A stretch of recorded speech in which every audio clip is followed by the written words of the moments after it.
Ladies and gentlemen, good evening to all. Here are the top stories in international news. On this significant August 21st, 2025, Russia has just committed the absolute worst in Ukraine, something truly irreparable and profoundly devastating. We genuinely do not know what precise message Vladimir Putin truly wants to send directly to Washington after the highly anticipated meeting that President Donald Trump had with Vladimir Putin. No one, absolutely no one, expected such a shocking and brutal strike on Ukraine. There was still hope for some kind of de-escalation since the situation seemed to be shifting. But this truly massive and unprecedented strike that the Russian forces have just meticulously carried out leads us to seriously ask many profound and critical questions and to deeply wonder, will this significant and impactful event truly call into question the ongoing and delicate process toward achieving a lasting and stable peace?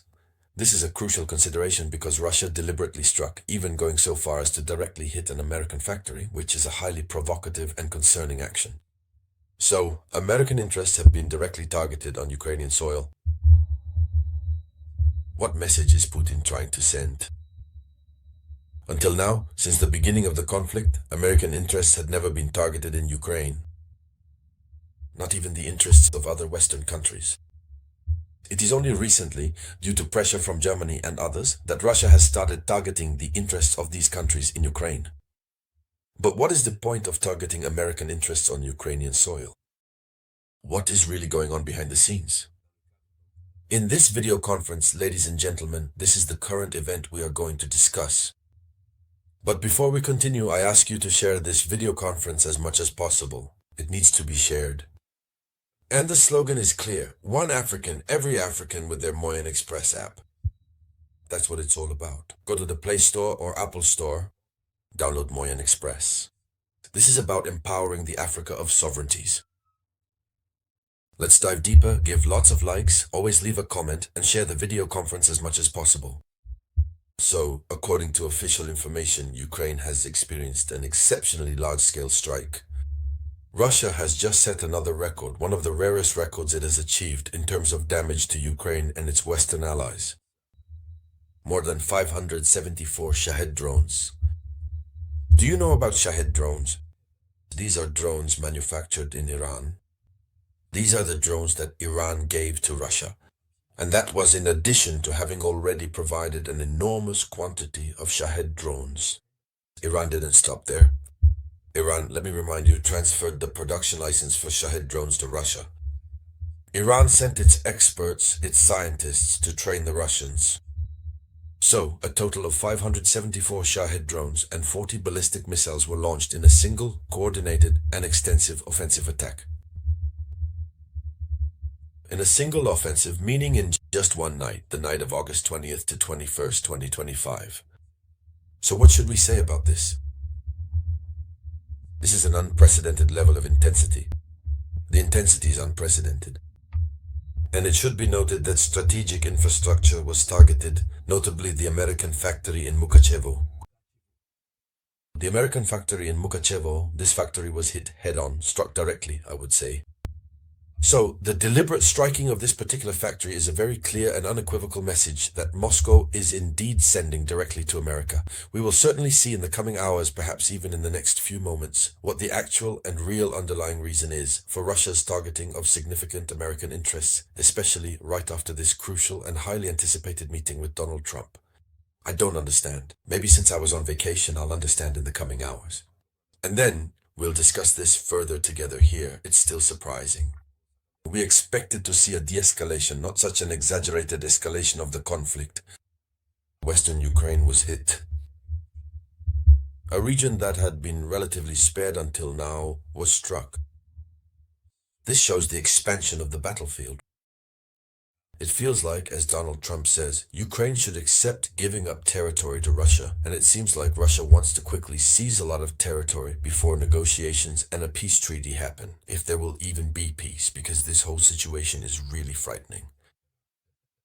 Because it feels like there are many people out there who don't want peace to return to Ukraine because it doesn't suit their interests. They're the businessmen of war, as you well know. So, Moscow's strategic message is, as we've consistently said, a profoundly important one. The primary goal of this particular strike is to unequivocally remind everyone that Russia still possesses the undeniable capacity for conducting mass strikes. In other words, the first conclusions we can draw are that even if Russia is negotiating today, even if Putin is negotiating with Donald Trump, it's to show that Russia still has its capacity for massive strikes. It's not like what others think, because maybe people believe Russia has run out of ammunition and so on. That's why Russia is engaging in negotiations, right? It's to demonstrate that Russia still has its capacity for massive strikes despite the sanctions and the length of the conflict. On the other hand, it's a way to influence the ongoing negotiations around a ceasefire. So, according to several observers, the massive strikes are meant to show that Russia is still in a position of strength. And at the negotiating table, that pays off very well. It allows Russia to dictate its own rules. And on the other hand, there's a desire to intimidate. Russia also wants to intimidate Ukraine's allies by showing that their military aid does not protect Kiev. It doesn't fully protect Kiev. So in any case, Russia is fighting to put itself in a position of strength. So what are the implications of such a show of force? It's raining here. It's the 2022 season, but we'll deal with it. So it must be said, there have been implications on the international level. The United States of America has reacted. Europe has reacted. Washington immediately condemned this attack. Washington sees it as a provocation directly targeting its interests.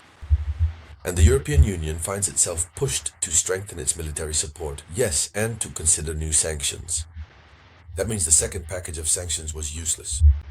Russia continues on, and as always, Vladimir Putin comes out on top, since after his meeting with Donald Trump, as we all saw, he was once again the one who emerged victorious. After his meeting with Donald Trump, Trump was forced to come back out and, defend himself, justify himself, and so on, saying that yes, he had pulled off a win, etc., etc.